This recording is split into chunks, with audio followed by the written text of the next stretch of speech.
Hello, this is Jarlath O'Neill Dunn with the University of Vermont, and this presentation is on the Customized Import tool in Definion's Developer. The Customized Import tool provides a powerful and convenient way to batch import datasets into a series of projects into Definion's Developer workspace.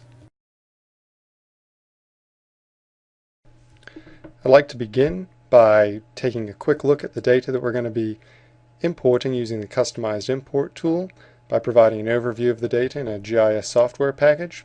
First, I have a thematic layer. That thematic layer consists of water polygons. You're going to notice that the extent, or the envelope, of these water polygons extends beyond the extent of my raster data. For raster data, I have two types of data. I have both color infrared, 3-band aerial imagery, and I also have LiDAR intensity data. Both the imagery and the LiDAR data are tiled data sets.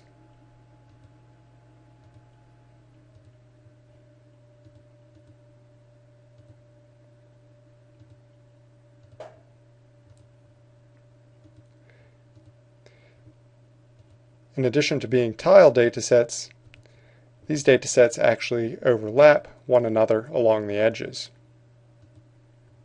We're going to zoom in here and just examine these overlapping properties very quickly. For the color infrared aerial imagery, I'm going to turn off some surrounding tiles. What you're going to notice here is that for each tile, it overlaps the adjacent tiles by an amount of 500 feet. And this overlap is consistent in both the LiDAR intensity datasets and the color infrared imagery datasets. The process of importing tile data with overlapping boundaries into Definion's Developer can be particularly useful if you want to process each tile individually, mosaic them in an external GIS software package, and minimize the edge effects which can occur when processing tiles that just have absolute borders as opposed to overlapping areas.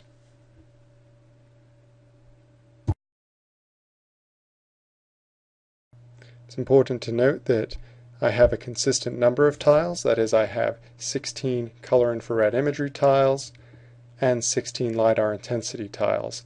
These tiles also follow consistent naming conventions. That is, the imagery tile CIR2_2 matches up precisely to the LiDAR intensity tile 2_2. These tiles were produced using a image processing package, using the dice command and setting a color overlap. So essentially that involved clipping these data sets down to 5,000 by 5,000 square feet, but also creating 500-foot overlap areas between each of the imagery tiles.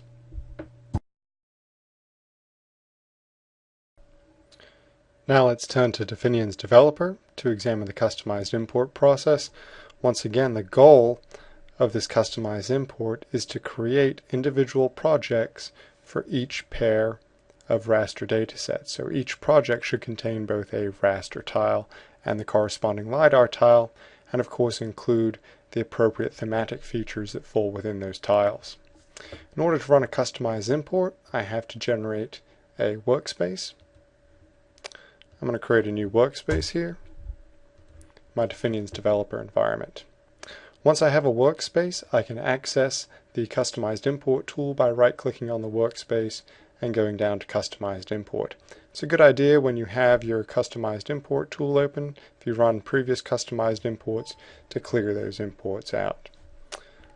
First thing is to specify a name for your customized import process.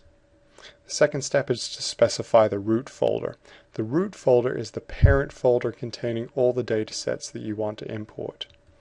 In this case, I'm going to select the folder that contains the subfolders for my imagery, LiDAR, and thematic datasets. Once my root folder is defined, I'm going to select a master file. The only purpose of the master file is a file to test your search string.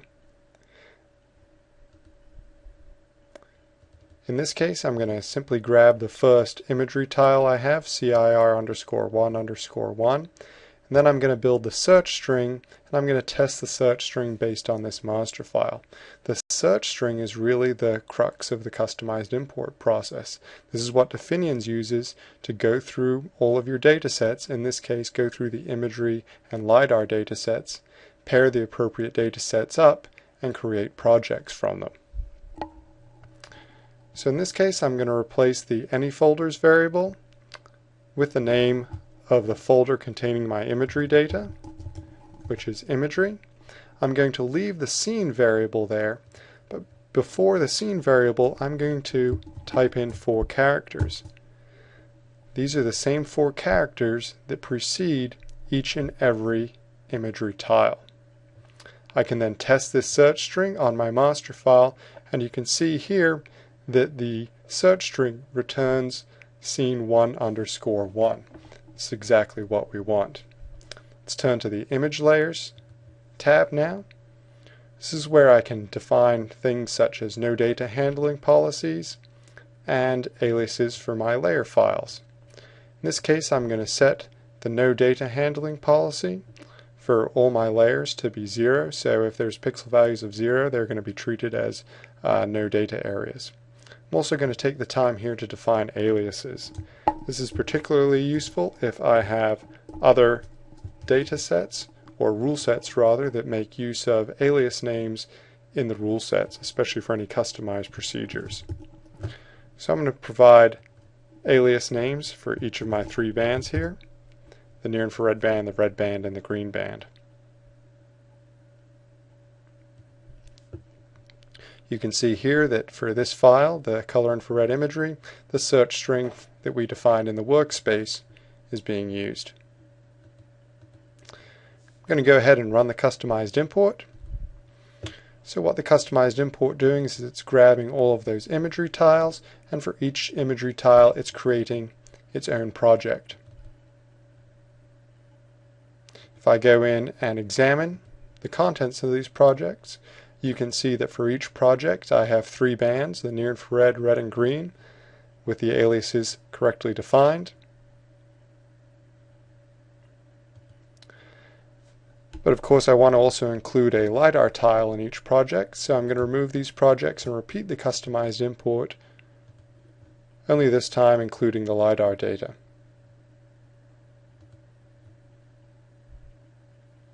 I don't have to define a new search string for the LiDAR data. Definions is pretty smart in this case. I can get away with just simply adding another file here. This is largely because my imagery tiles and my LiDAR tiles follow similar naming conventions. If your corresponding tiles did not follow naming conventions, you would need to go ahead and design a new search string. But you can see here under file number 2, which corresponds to my LiDAR data, the search string there has been defined correctly. For the LiDAR intensity data, I'm going to remove the no data handling policy, and I'm also going to change the alias to LiDAR. I'm going to rerun that customized import now with these new settings.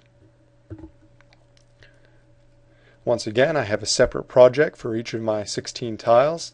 The difference in this case is that now these projects also contain the LiDAR layer. However, if I preview one of these projects, you're going to notice that I have a problem.